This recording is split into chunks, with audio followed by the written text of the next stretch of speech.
Перед нами обычная доска. С виду доска вроде бы имеет нормальный вид, правда, слегка староватая, но доска. Если мы ее повернем, то смотрим, насколько разрушена эта доска.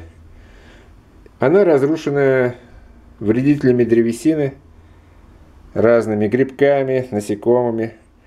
Практически это уже превратилось в гнилушку, доска. Чтобы такого не было, существуют очень эффективные средства защиты древесины. Например, Просепт Интерьер, экологически чистый антисептик, применяемый для внутренних поверхностей деревянных.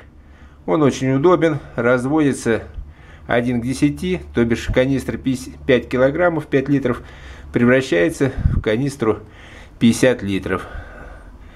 По деньгам примерно 50-литровая канистра антисептика получается 800-900 рублей, в зависимости от партии. Ниже мы видим Просепт Ультра. Очень сильный антисептик, защищающий древесину от всех врагов древесины.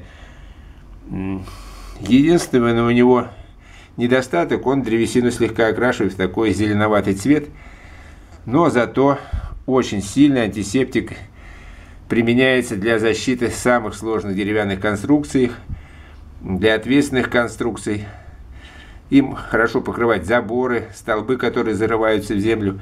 В деревянном домостроении данный антисептик применяется для защиты нижних венцов, которые обычно загнивают чаще всего и быстрее всего от соприкосновения с фундаментом, со снегом, ну и с избыточной влагой.